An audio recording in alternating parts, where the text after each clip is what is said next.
The Protectors of the Wood Adventure Series. Join our story of misfit teenagers as they struggle to save the world from climate change. Episode number 96. News from Jeremy.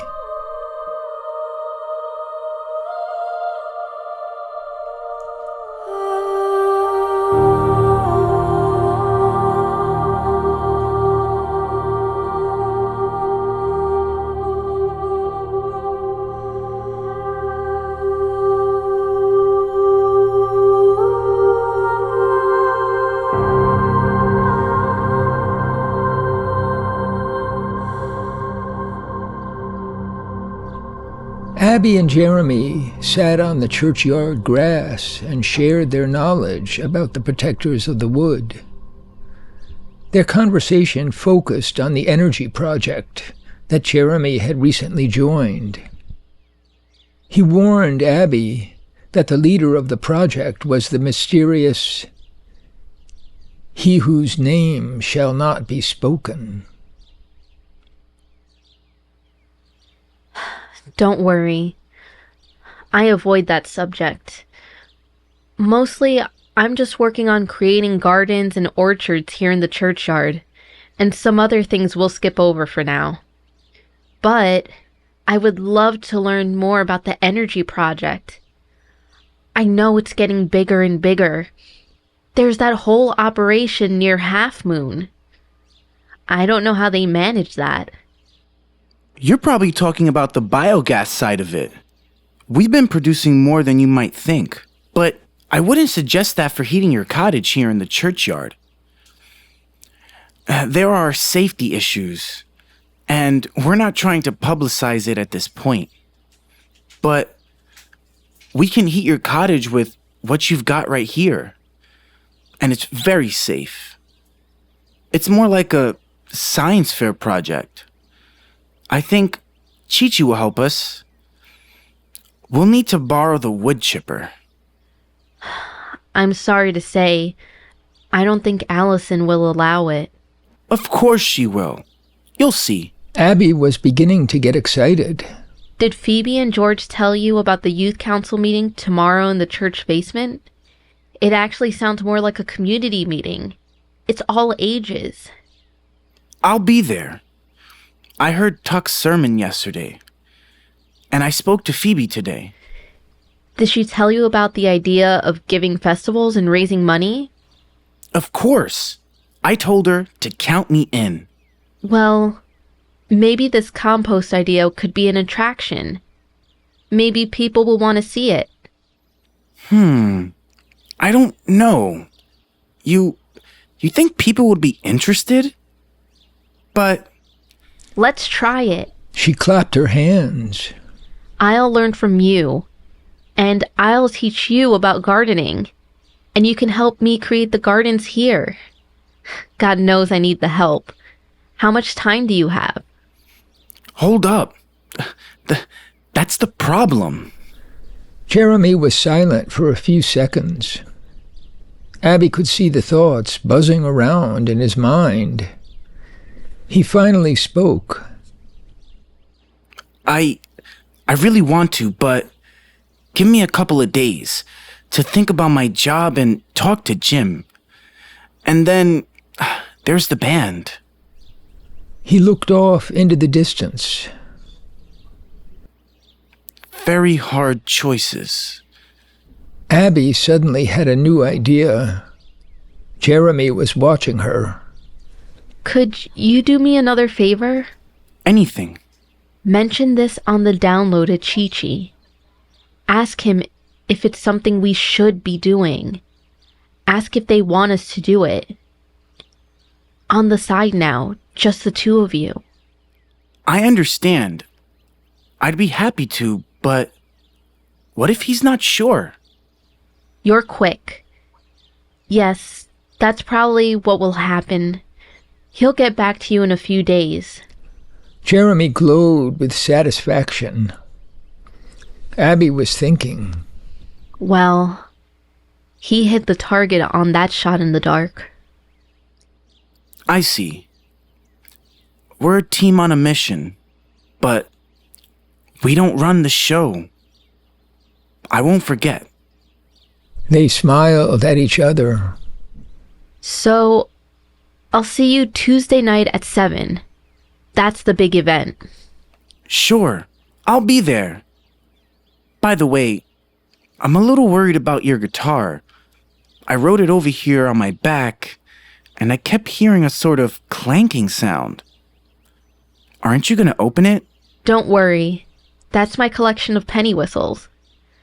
I'm good at it, but if I open this, we'll be fascinated for an hour.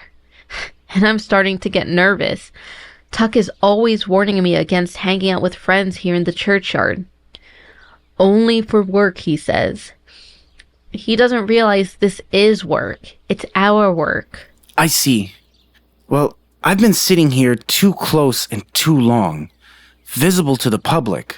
Someone might snap a picture from the sidewalk or that lookout over on Morphe's house, and it will appear on the standard front page. Headline, New Gardener on the Job. It won't happen this time. You underestimate me. I made sure that the cottage blocks the angle to the street and that glass crow's nest. But don't even joke about it. Tuck is terrified. Jeremy's expression suddenly changed. He started to say something but stopped.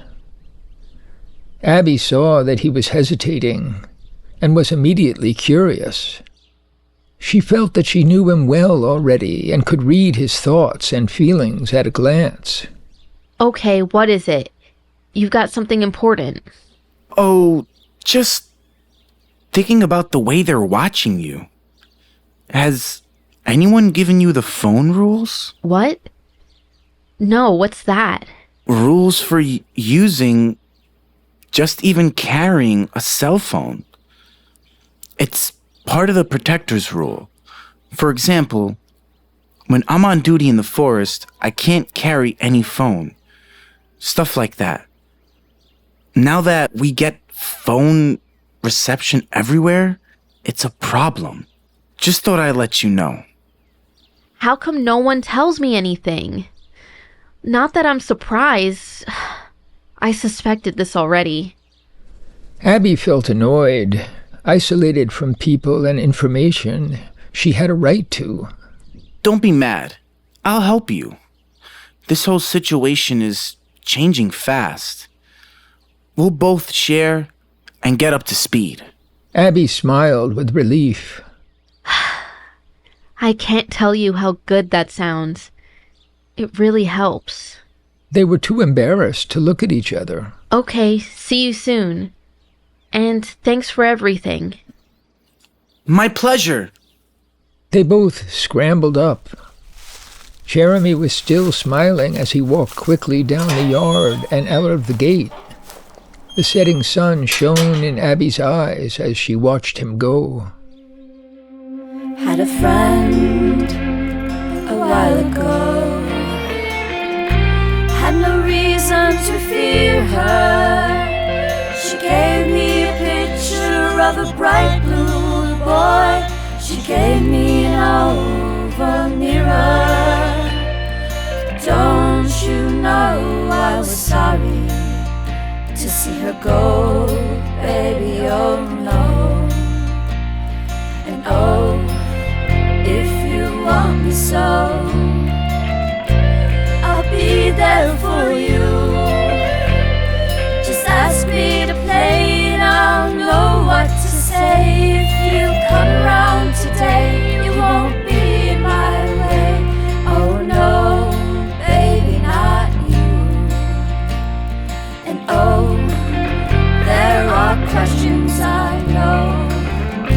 I don't care no more.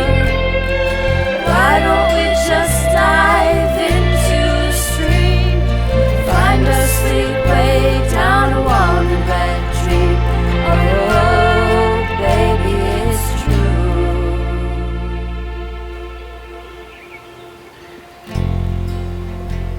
A hot and sultry wind blew through the cottage the next morning.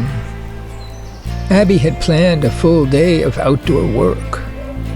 She wondered how to endure the sun beating down hour after hour, and she recalled seeing an old floppy straw hat in the tool shed.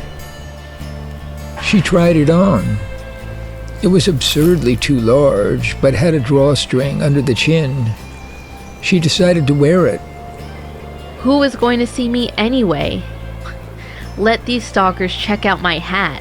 The back half of the churchyard still sported mugwort up above her knees, and dandelions and pigweed going to seed. Waist-high spearmint was spreading along the edge of the wild area. Near the old school building, she found a knee-high patch of lemon balm. Oh my, look at that! My go-to tea for sleeping, growing just for me. But I've got to get rid of that toxic pokeweed. Someone might taste the berries without knowing. Abby loved the wild plants. Volunteers, as some people call them. She was well aware of their gifts for humans. She wanted to save all of the mint and lemon balm, as well as a patch of mugwort near the garden, and the dandelions to attract the bees. She avoided this strip of the yard with the lawnmower, putting it in the forever wild category. And she cut 8 lemon balm plants a few inches from the ground and hung them in the cottage to dry. That soothing scent. This is all working out better than I thought. Once again, Abby breathed a sigh of relief that Tuck was applying no pressure to clean up the wild area. But why?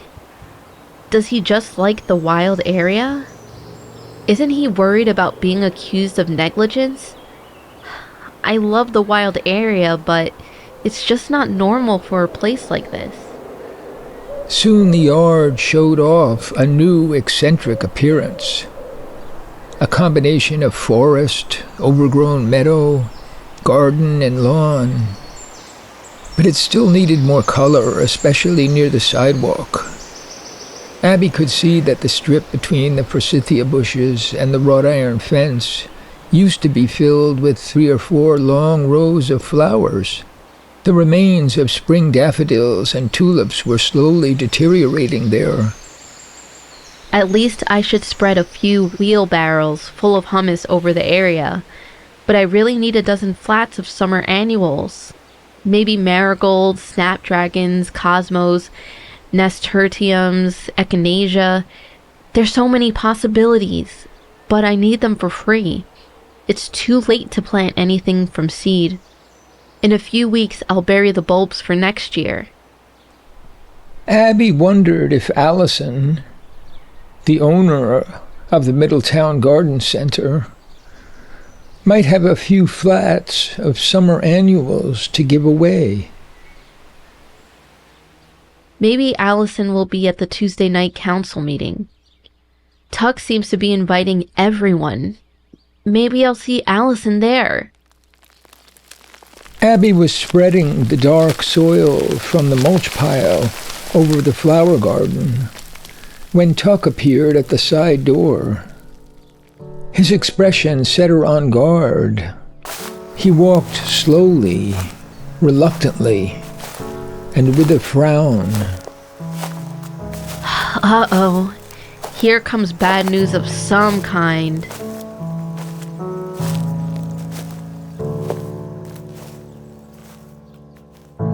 It looks like I'm on my own.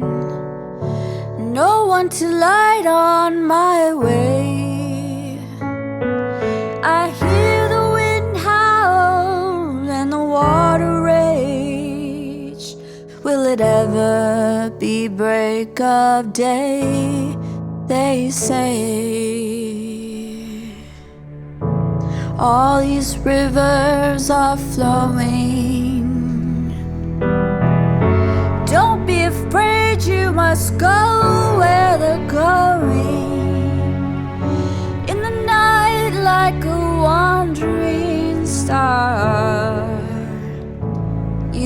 must travel far.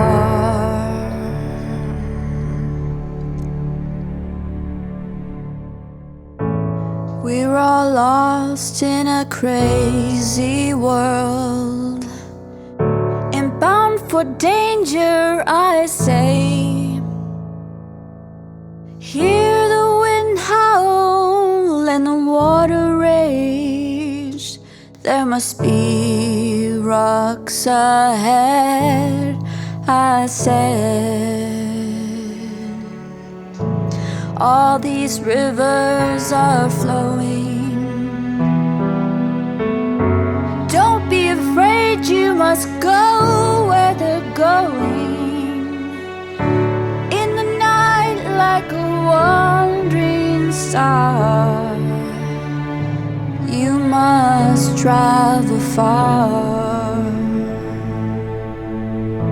Some are wise friends, wise and true, but no one can see the end. Our best dreams are thrown on the wind. I know we're following them, we sing. All these rivers are flowing. Don't be afraid, you must go where they're going. In the night, like a wandering star, you must travel far. You must travel far. You must travel far.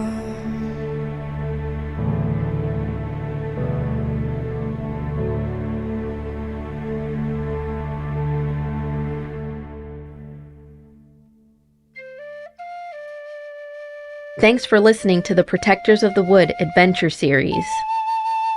Find all our projects on protectorsofthewood.com. And support us on Patreon at Protectors of the Wood. And to all the eco warriors out there, remember that everyone can make a difference and every action counts.